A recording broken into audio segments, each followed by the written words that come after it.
Do you consider yourself a high achiever? Smart, driven, highly successful? I am so excited to have you. My name is Julia Arndt and I'm the host of the Stress Podcast. I will help you develop your stress resilience the same way you've developed your workplace superpowers. Learn peak performance tools to thrive at work and in your personal life.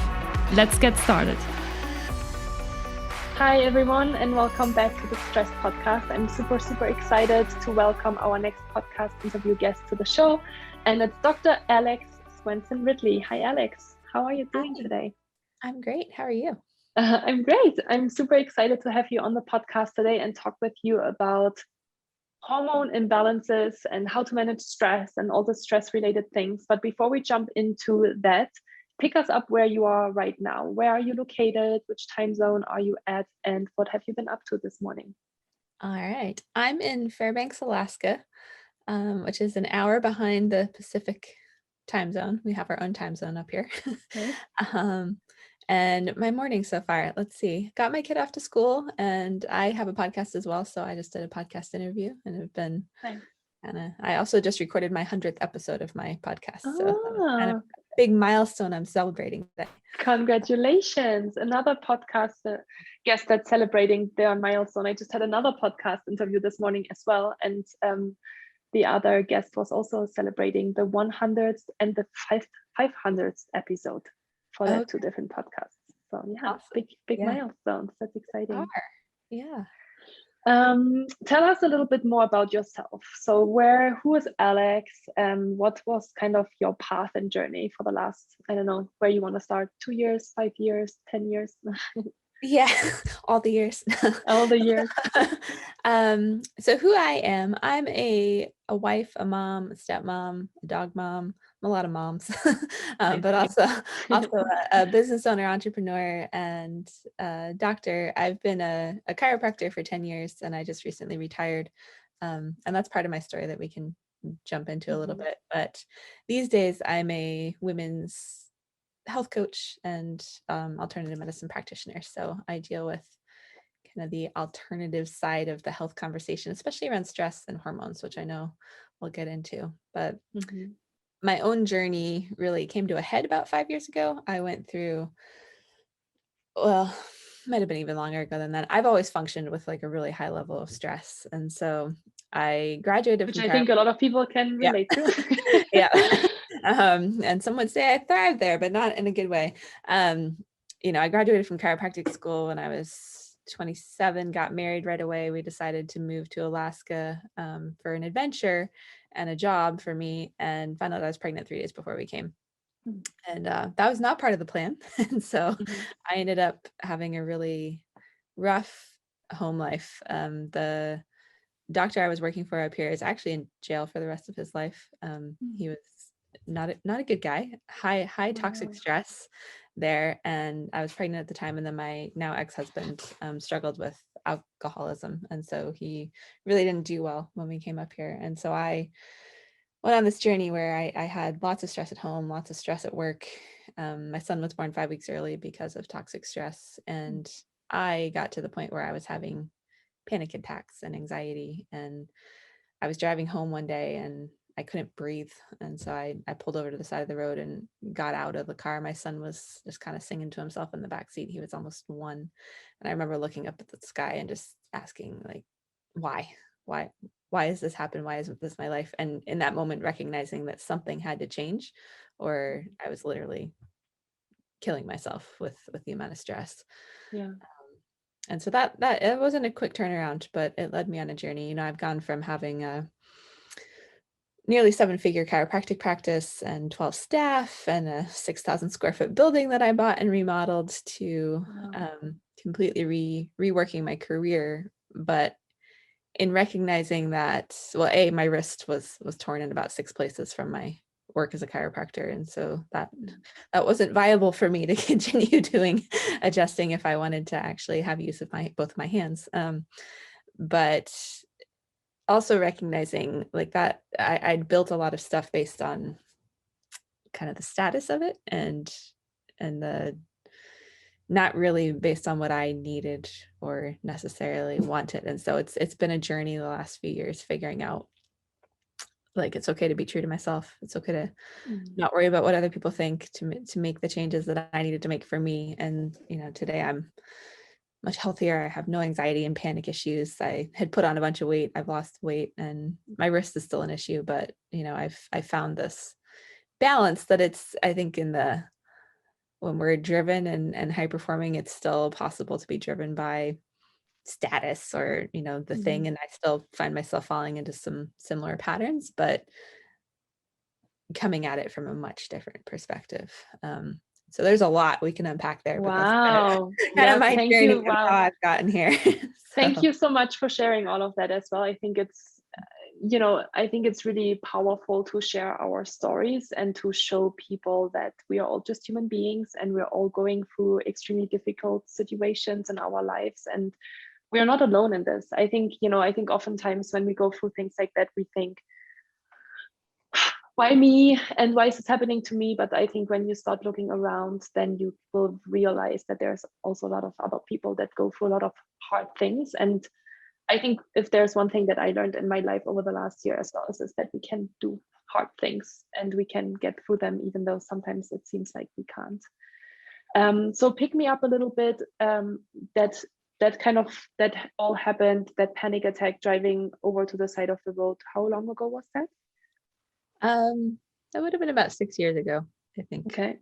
And you were still married to your ex-husband at the time, still working at the chiropractic clinic?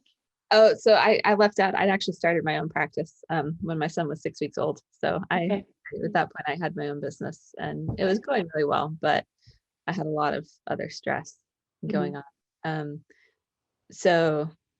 But it sounds like you went from one stress to the other, right? Like, because like even building your own business is absolutely stressful, in a way, right? I was working like 12-hour days and breastfed my kid for 2.5 years and that somehow. And, and I think I learned a lot about, because I was a single mom. I mean, even when I was still married, my husband wasn't really available. He was really struggling a lot. And so, I learned a lot about making things work as a female. I know your show speaks to kind of everybody, but as a woman in a leadership position, like, I just hired a nanny and I actually had a bunch of single moms who worked for me. And so our office culture was, there's a pack of kids here. And if that's not your cup of tea, we're not the place for you. Like, that's just, how we rolled. But and so it took I got divorced in 2016. And I'm actually very happily remarried now, and have completely transformed that side of my life. But it's definitely a journey. And just listening to you talk about recognizing we're not alone, like, especially when you're dealing with hard stuff, whether it's my husband's alcoholism was really hard, and I was almost ashamed, and that I'd chosen to get into that relationship, and just had a lot of stuff I had to deal with going through that on my own. But recognize, like, finding that community, that support, for me it came from Al-Anon and a lot of counseling and close friends and stuff like that. But when we're willing to look outside of ourselves, we find that there's a lot of people out there who can relate, and it's helpful to have them on our journey. Yeah, well, I think it's also when you start to dare to share, because as you said, like, you felt like you were almost afraid or like ashamed of like choosing this path, right? Right. And like, I think we can only connect with people if we dare to share our own story. Wow, it's powerful. I did not expect that at all. I know. We talked, you didn't hear much of my story. No, that's good. I mean, I really appreciate it. Okay, but so as a chiropractor, obviously, you don't really get into hormonal imbalances or looking at hormones, right? As far as I understand chiropractic. Yeah, not in the depth that I have over the last few years. So, when I really started recognizing myself, like, I developed a thyroid issue was the first sign. So I was going hoarse at the end of the day, and my hair was falling out, and I had absolutely no energy. It was, and this was post divorce and all of that, but it was all I could do to like crash on the couch and maybe feed my kid before I was just done for the day. And so that part of my journey, I couldn't find answers. A lot of my background in the chiropractic world, we get a lot of education. It's more musculoskeletal based, but we learn a lot, and we're very much trained in more of a holistic approach and perspective. Mm-hmm. And so as I was going through my own stuff, I found myself being frustrated because I was being told, oh, your labs are fine. I'm like, I'm not fine. This, that, and the other thing. And I also wasn't willing to just go on medication. Like I knew that there was something else underneath. Like you mean anti-anxiety, antidepressant kind of medication? Any of that stuff, or thyroid meds. That wasn't an option for me. I knew that there was a cause. And, as I learned more, oddly enough, a lot of my training got me started into the functional medicine world came from, I was a pediatric chiropractor. So my pediatric certification post schools kind of started me down that road, not necessarily learning about hormones, but understanding how stress really impacts our health and our life, specifically toxic stress. Like we don't always, we all have stress. We're always going to have. I was having this conversation with a client the other day. She's like, every week it's just something new with her, right? I'm like, it's not like you're, unless you quit your job and leave your marriage and like do all these things. Some of the things that I did. And you're like alone on an island. But then you might even still have stress, but that's stressful too. Yeah. And it takes courage to, be willing to look at that and really change it. But it's also about learning how to manage it. So you can still create the ability to be healthy within whatever circumstances we're dealing with. But it's understanding and recognizing the impact that can have on us. Because cortisol, the stress hormone, and when you have high levels of toxic stress specifically, it starts to have toxic effects on your body. And so it affects your sex hormones and your thyroid and your ability to sleep and your ability to regulate your hunger and digestion. It affects pretty much everything. And until we really learn how to manage it and transform how we show up inside of it, is what I would say. It's not like, this isn't the conversation where we make stress go away. I'm sure it's always going to be there, but it's about strengthening the tools in our tool belt so that it doesn't have the impact on us. Yeah. And so you said, like, you went to the doctor, they said labs look fine, but you didn't feel fine. They offered you medication. Like how did you kind of go on this like self-discovery journey, almost of like, okay, there's a hormone imbalance, or like I can actually do something, or there is actually something that shows that there is something in my body that's not working as it is supposed to? Yeah. So really it started with my son being born early, actually. And so I was 28 when he was born, and I'm like the healthiest person I know, right? I ate, even in pregnancy, I was eating well. Like I didn't really put on weight. I had no complications whatsoever. And he still came 5 weeks early. And he actually tried to come sooner than that. And I started down the road of just researching because it bothered me. And I was like, well, why this? And I found one article out of like Australia that, talked about how toxic stress can impact hormones, specifically cortisol steals what makes progesterone. To maintain pregnancy, you need high levels of estrogen and progesterone. And when progesterone drops, you go into labor. And so the amount of stress that I was under, cortisol was stealing that progesterone, dropped my progesterone enough that we went into labor. So that was kind of my first window into understanding that. And then I started to look beyond just pregnancy, because obviously we have other things. And as I got into my 30s, like body changes and things that worked in your 20s don't work anymore. And so trying to navigate all that. But it really led me on a journey. I did a diplomate program basically in pediatrics. And then inside of that, as I started seeing more and more babies and like little kids in my practice, I saw more and more women who were just struggling, completely overwhelmed, stressed out, absolutely no time for themselves, don't even know what they like to do anymore, because there's just, and not just from being mom, but from all the other stuff that we do, a lot of them work too, and all of that. And, and I also recognized in myself that I wasn't as healthy as I could be, even coming out of a lot of that stuff. A lot of times when you remove yourself from a really toxic environment or toxic situation, it's like your body finally relaxes and it's like, oh, and here's all these things that we've just been ignoring because we haven't had time to focus on them. And it's like, okay, here comes the crash. And so I went through, even post as my anxiety got better, I still went through a crash of burnout, just, adrenal, we don't call it adrenal fatigue anymore, but obvious adrenal dysfunction and just all this stuff going on. And so I ended up question. I think that's really interesting. Can you tell us a little bit more about adrenal fatigue and why we're not calling it adrenal fatigue? Maybe explain what adrenal fatigue is for those of you that don't know it, and then why that maybe have shifted in this space. This is something I learned in my women's health coaching certification, which I went on to do, but it's actually too simplistic. That's why we don't call it adrenal fatigue anymore. So your adrenals are part of what help produce cortisol, to manage stress. They sit on top of your kidneys, they're a gland. And what they found is it's not just about your adrenals wearing out or breaking down or any other. There's a whole cascade of things that happen that have to do with it's called the HPA axis. So it's your hypothalamus, your pituitary, and your adrenals.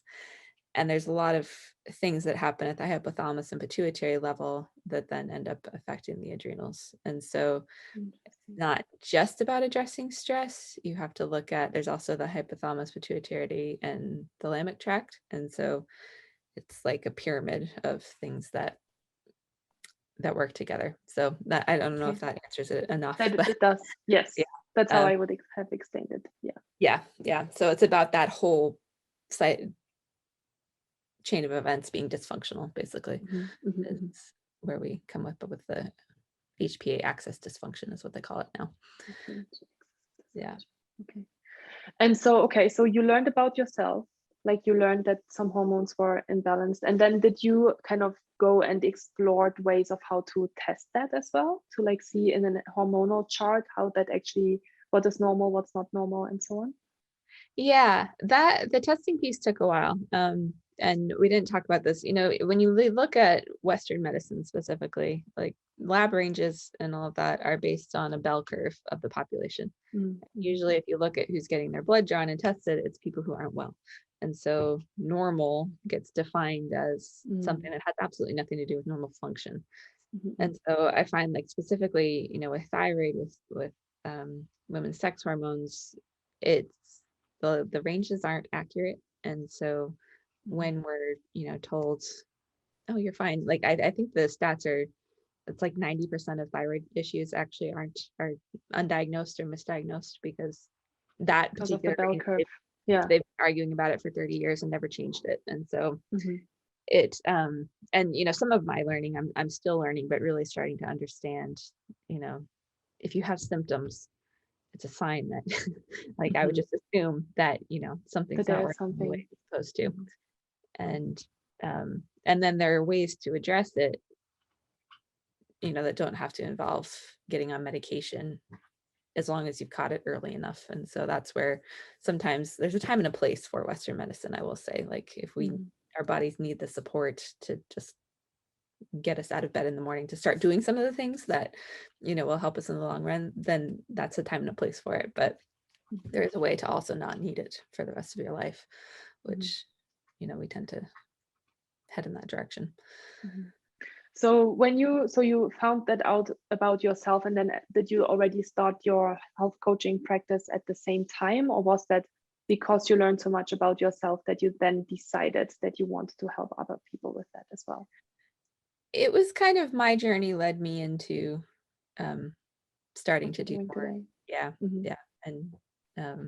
And I just finally went, like, full feet, both firmly planted in health coaching. I've left the chiropractic world as of May of this year, but so it's and it's just thinking about, making big change. Like, it takes courage, it takes something, and sometimes there's a piece of our identity we have to let go of. And so I bring all this up because it sounds more like life coaching, but it's part of the healing process, because if we keep doing the same things, we have these patterns of behavior that have gotten us to whatever point we're at, and it's ingrained in us from wherever. And so until we can really start to transform some of that stuff, and that's really where I look to for helping women overcome and heal things with hormones, with anxiety, with stress, with depression. We have to undo some of the patterning that we have. Yeah, for sure. I think that's super helpful and powerful. So now that you're doing health coaching with women, what do you see are the biggest issues? So in my practice in particular, and I tend to, even though I'm 36, I tend to work with women in their 40s and 50s who, have had a career and a family and have just hit the point where they realize they're exhausted. They don't recognize themselves. They're overweight. They're completely overwhelmed. I talk to women who are overwhelmed, overworked, and overweight, and just tired. I mean, ultimately, it's what it really comes down to. And often, have recognized that something needs to change. And so that's a big thing. But I honestly think one of the biggest things, or the stuff I get the most feedback on, is about difficulty losing weight. It's like all the things we tried don't work anymore, and we don't understand why, and it's frustrating, and it's, all these things. And it really comes into tuning into what's going on with our hormones, and then what's happened in our world that's led us to the point where we're at. And this happened to me too. I think we talked a little bit. I had put on a bunch of weight over the last couple of years, and I couldn't figure it out. And I was like, I know all the things that I help other people lose weight, but why can't I? And it ultimately came down to, I needed to pull my head out of the sand and do some labs with functional ranges, which taught me some stuff, like my estrogen had gone too high from stress. And, I've been able to lose about 25 pounds since March. So over the last couple months, but, it's about tuning into ourselves and then having some objective data to, some of us need validation. I just want to say, sometimes we just need that data in order to make it real. So can you give us some specific tools? So like you identify these different hormones that are out of balance. What do you do then to get that back into balance? Like, is it that you do have to take medication to get that back into balance, or what are some ways that people can do that? It really depends on what's out of whack. Okay. And so that's where, especially like estrogen dominance, for example, which is what I had, causes weight gain and you can't lose it, along with like PMS symptoms, and there's certain things that go with it. But you can also have those symptoms if your progesterone's too low, and so the ratio's off.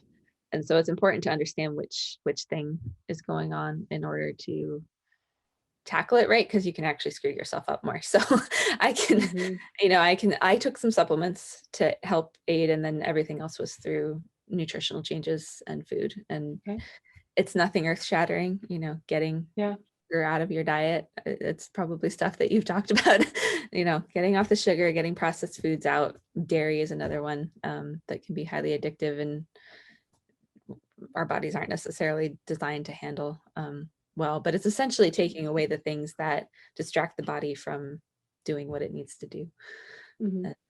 And I love that you're saying that you're looking at both with women, that you are obviously looking at hormone levels, but then you're also looking at what causes stress in the first place and how can you manage that part, right? Because I always say, and that's why I'm in a way kind of anti-medication, is because I'm like, well, great, you can take some pills, but then if you don't change anything in your lifestyle, you're just, what's the point? Exactly. And that was how I was too when I burned out in 2018, and the doctor offered me anti-anxiety and depression medicine, and I'm like, okay, great, then I feel better. Like, it's almost like kind of this like patch or band-aid, like you put over that wound, and you're like, okay, it seems like everything is great now again, but like you need to kind of start looking a layer deeper.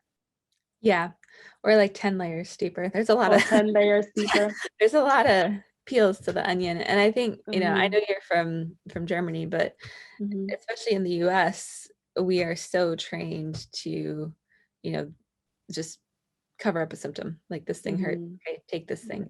And it's kind of, the analogy I always use is like, if you take your car to the mechanic because the check engine light is on, you want them to figure out what's wrong and then fix it, right? And instead, we're basically saying, let's just go cut that little wire that says, hey, something's not right here. Trying to tell you, like, something's not right here. We just cut the wire and don't really deal with what's underneath their hood. Exactly. And so, you know, it's a different approach, and it takes a willingness to really look at your life and make changes. And obviously I've made some big ones in the interest of my own health. But, you know, at the same time, it doesn't have to be as terrifying or restrictive or as horrible as some people might think it is. Like, honestly, the first step in my weight loss program that I just put together is deep breathing. Because if you look at our hierarchy of needs, and this is one that many of us have forgotten or don't do regularly, you know, we can only live, I think it's 2 minutes or something without air. And then, you know, it's a couple of days water, and then comes food. And so some of us look to food right away, and actually, like, a lot more benefit will come because it helps regulate stress and calms your heart rate and puts you out of that fight or flight mode into your rest and digest mode, where you can actually do something different. So that's so cool. Yeah, I love that. So is that how you, like, I'm kind of curious, when you start working with someone, besides looking at hormone levels, how do you identify areas of high stress in order to talk through these things, or like how would you approach these conversations with your clients? Yeah, it depends on the person a lot, but I will say 100% of everyone I've worked with, there's something going on that's beyond food. You know, we start with nutrition, but there's different forms of stress, right? There's chemical, emotional, and physical stress. And so we have to, and I would say where I focus the most is on the emotional side. You know, we tend to, especially, I'm in the high performance world. So, you know, when we're busy and go, and I know you speak to this audience a lot, we don't want to deal with our emotions, or we don't have time for that. We don't have time for that. Yeah. And oddly, if you have thyroid issues, something I've learned that made a lot of sense to me with my own journey was thyroid is, in terms of chakras and energy centers, it's, you know, our communicator. And when you bottle and don't speak, don't share your emotions, don't express yourself, you shut down the energy flow here. And so that can actually lead to a lot of thyroid issues as well. Just total side note. Makes total sense. It does. For those of you that believe in energies, I totally believe as well. Like, I obviously, I have like a 400-hour yoga teacher training certification. So I'm very familiar with chakras and energies. And no matter where your belief is at, like it makes sense. But very, very powerful. I feel like I could ask you so many questions. It's so interesting. So from your perspective and your own personal journey, you know, I think one of the things I get often asked, and I have an opinion about that, but I want to hear it from you as well, is that you have a toxic job or you have a toxic personal life. Like, where do you start? Like, you know, when there are so many things going on, and do you just leave the job for your own health? Like, is that always the answer, or? No. And, you know, in sharing, like, obviously I didn't really leave my job. I like burned down my first business, not literally, but, you know, I've kind of set fire to the ship and I'm rebuilding now. But, you know, and even talking about getting divorced, like, I didn't take any of that lightly. And so I think there's, you know, there's things to do. Like, the first thing is you really have to weigh for yourself, like, where's the value in your job or in the relationship, or like what does that serve, and is it something that you're really willing to let go of, or do you need to do some work to transform your perspective or your environment so that it's not such a toll on you? Like, thinking more relationships, and you can do this with work as well. Is okay, we can hear you doing on his toy. I'm so sorry. No, I forget who talks. I think it's Stephen Covey talks about your circle of influence.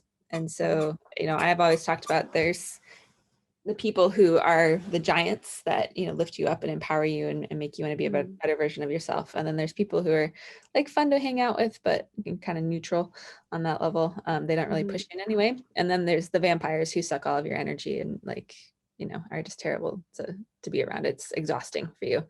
Yeah.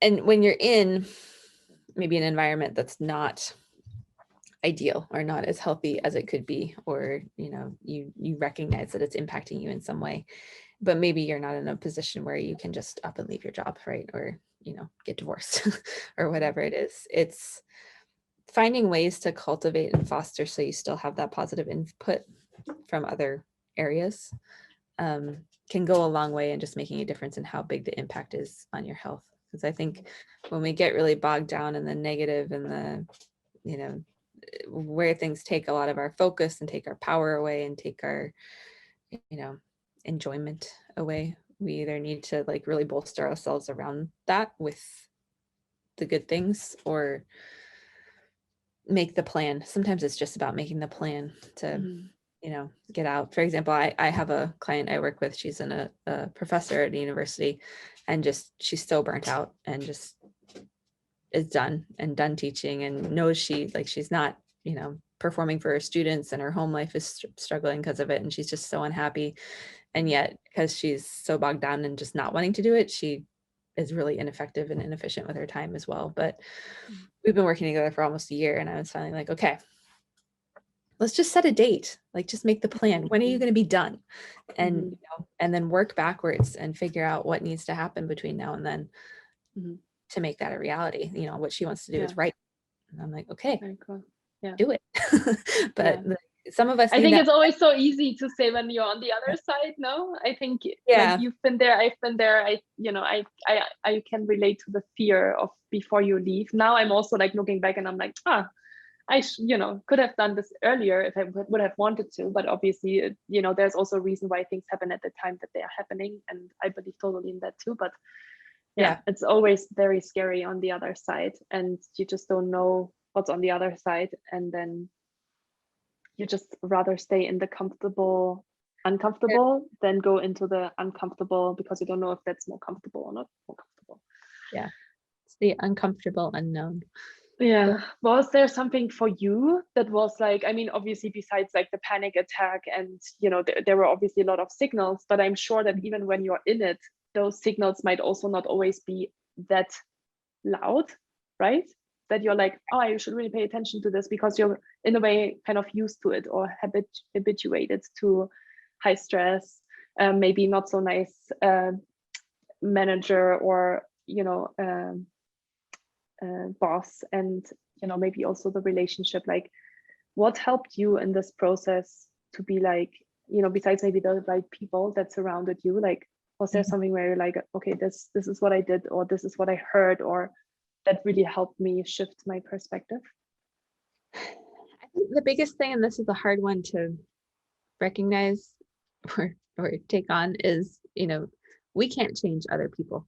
And you can hear that all the time, and it sounds so simplistic, but it's true on a lot of levels. And, when you really realize, like, especially with my marriage, it's, and when you have a bad manager, like any of those things, we want to change something about them, but it becomes, what can we change about ourselves, and can we change in a way that's positive for us, that's going to, have that relationship be good, or can we not? And I think like being really honest and clear with yourself around that is, and it can be really confronting, especially if you've been doing something for a long time, or, for example, when I realized that my business wasn't really my dream, because we like doubled our growth every year for 5 years, and I'd been a mom at the same time, and like going, like all this other stuff going on, and I bought this big 6,000 square foot building and remodeled it, and like dumped all of our resources and all of our stuff into this place. And I walked upstairs to what was my new office, and I just remember looking around and being like, this is not what I want to be doing. And I had this like, oh my gosh, did I just admit that to myself moment? And it was scary. And then it became about like, okay, I've recognized this. Now, how do I create what it is that I actually want to be doing? And I didn't always, like, nothing about that went gracefully, I would say. I tried to start a second business within having the big clinic, but I wasn't able to navigate both those worlds, and that was just me. And I've since come to peace with it, but it was definitely a journey. But, when you really get to that, sometimes it's an ugly truth about what you need. Yeah. Well, and even just that honesty, like to just like I think just making that, being honest to yourself about these things, like that's already such a huge step, right? To be like, wow, like, you know, from the outside, like the dream, right? Like you're doubling your revenue every year for 5 years, you're building this huge office, like super successful business. From the outside, probably everyone is like, wow, Alex is so accomplished and such a badass. And she's living the dream life. Yeah, you know, and you're like, no, this is not. Not Yeah. Inside, I'm dying. No, not really, but you know, yeah. And I think that's important too, is like sometimes the picture we have of ourselves and in our lives is completely different from what other people see. And so, yeah, for yeah. sure. Did like the anxiety and the panic attack stop right away when you started to make changes, or how quickly could you see kind of a physical change? Yes. So mine was two-phased, because 2016 was when I went through my divorce. And so the moment I, you know, finally, and I wavered on that for years. I was married for 3 years, and probably for 2.5 of them, I was wavering on whether or not I was going to stay married. And, you know, as soon as I made that decision, it was like my body totally crashed. I mean, I remember looking in the mirror and not even recognizing the person that I'd become. Just, it had been an abusive relationship, not physically, but emotionally. And so those scars that we wear on the inside. And so that crash involved me having to take like 3 months off from work. I didn't see clients. I didn't feel like I could handle it emotionally. Like I had to do a lot of work, but as soon as I got through that, the anxiety and panic attacks stopped. I did get some counseling in there too. Counseling is awesome. You know, for just fast tracking processing, I would say. And then I was good for a while and did, you know, made big changes. I bought the building in 2018, so 2 years after divorce, and then also realized got remarried that year too. Okay. And that was like really good, you know, everything was going great there, but then it was like this fell apart was the next thing. And so you know, going through that, there was a lot of anxiety and stress. Do you know, I mean, this is really interesting as well, because like, you know, you should be very accustomed to your stress levels, right? Like you're a very aware person. You're obviously teaching people how to manage their stress better and how to look at hormones. What do you do when you recognize it in yourself nowadays, when you're like, a little bit too much on my plate? Like, how do you recognize that now, and how do you manage it? So my dead giveaway is my chest will start to get tight. And this is kind of an anxiety thing, actually, but I'll notice my breathing shallow and that my chest is tight, and I'll sense like my heart will start racing at just weird times, even when I'm just sitting down. And so like it started happening a little bit in 2020 with all the COVID stuff, like especially if I tuned into the, you know, state announcements every day, or the governor's talk. I was like, okay, like we need to backtrack. So, you know, part of it is not necessarily living a sheltered life, but I don't allow myself to be fed stuff that I know is going to ramp me up. If I really need to know, I'll find out somehow. But I'm not, you know, engaged in the news every day or any, you know, kind of the more negative inputs. And then I will get intentional. Like I'll actually just take a down day and maybe read a book, or, you know, binge watch Downton Abbey. Like, something that's going to feed me. That's a little stressful of a show, but you know, it's tuning into the need, like, okay, maybe I need some extra sleep tonight, or I need to go for a walk, or I need to one of the things I do in the morning is read my Bible usually, or read something that's going to feed me positive, like a spiritual positive practice. Or just take a night off, like chill instead of worrying about all this stuff. So those are, and what I've found with, especially with dealing with stress, is like so many of the tips seem so simplistic, and for years I was like, that's too simple, it can't be that easy, and so I wouldn't so you wouldn't even try it. And when I finally learned to just try it, I'm like, oh, okay. Like and I think 5 sometimes these easiest things are the hardest things still to do, and to be like, okay, I'm gonna do this now. I know this is good for me. I'm gonna just turn off my computer and walk outside for 10 minutes because it will change the way I feel. Yep, exactly. Yeah. Or, you know, one of the big things, especially when I still had my office, was anytime I transitioned, I would do deep breathing. So I would breathe 5 times. You know, when I finally got my kid in the car, we would take 5 deep breaths before we started driving, so I wasn't like angry on the road. You know, when I got to the office, I would breathe 5 times before I went in, and that would just help kind of regulate. You know, if I'm walking into a firestorm of all the things that went wrong that none of my staff had been trained to handle, because I wasn't really good at that, you know, it would help settle me. And same thing before seeing patients, but so they can be easy things. Yeah, right? for sure. I love as well that you said, you know, when you're looking at the pyramid and the hierarchy of needs, it's actually breathing first and then water and then food. So how can we get more intentional about breathing? Such a powerful reminder. Do you have a book that you feel like changed your life in this kind of journey that you've been going through? Yeah. The big one, which has nothing to do with stress really, actually, but is the Big Leap by Gay Hendricks. I don't know if you've read that one, but yes, we talked about it in your podcast. yes, we did. I thought we did. Yeah. Yes. It comes up because you were saying there's always one book coming up and always one book coming up. Yep. Yeah. So that's one that honestly and it's been one, usually I don't reread things, but that's one that I've reread several times, more in just, you know, especially with my career transition. I think that was really powerful and helpful, because he talks a lot about getting into our, you know, what is our zone of genius. Yes. Well, what I think, what I haven't actually finished that book, but I also love it, and I've also already recommended it to other people. But what I find so powerful, what he talks about, is the self-sabotage of how, when we are actually starting to get super successful, how we are sabotaging ourselves to fall back into our just habitual zone that we've been used to. And I think that's so powerful as well. Yeah, to look at that. So but yeah, the zone of genius as well, for sure.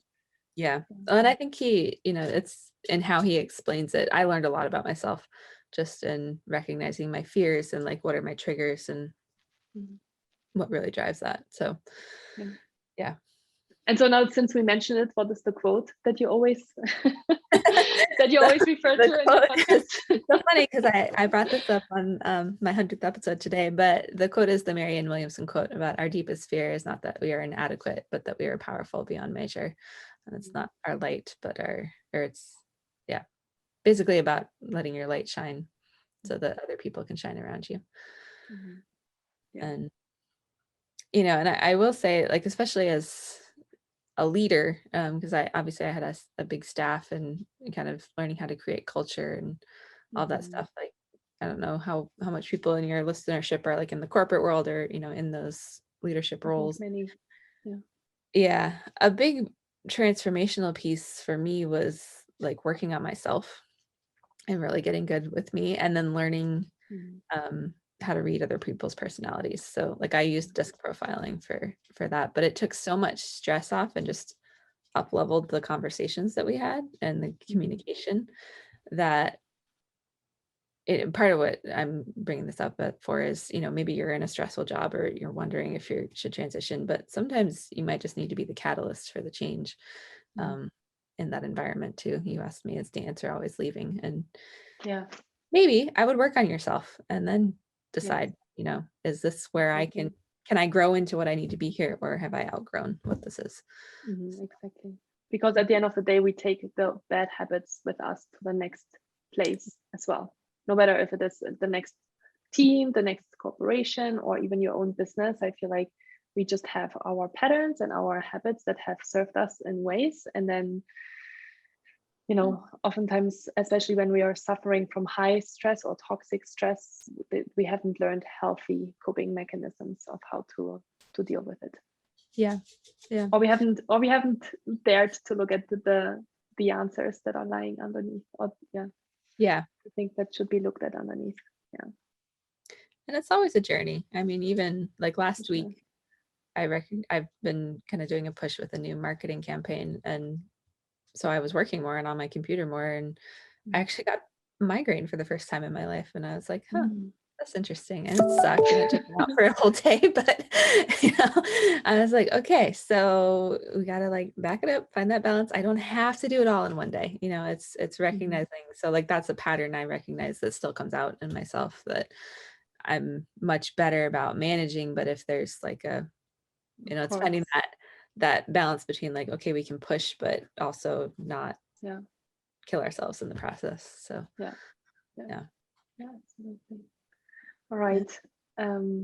It was such a pleasure to talk to you, Alex. I think this was a very inspirational podcast episode. So thank you for being so open, for sharing your story. And I hope that, people will find some inspiration and motivation in that to work on themselves. How can people reach out to you if they would love to work with you or learn more about you or listen to your podcast? Yeah. So the podcast is probably the easiest. It's Rejuvenated Women, Impeccable Health for High-Performing Women. And it's on Apple Podcasts and all the podcasts, and has a website. So I can send you that for the show notes. For the show notes. And then I'm on social media. I tend to be more of a Facebooker than anything else, but I'm on LinkedIn and Instagram and all that, just Dr. Alex Ridley.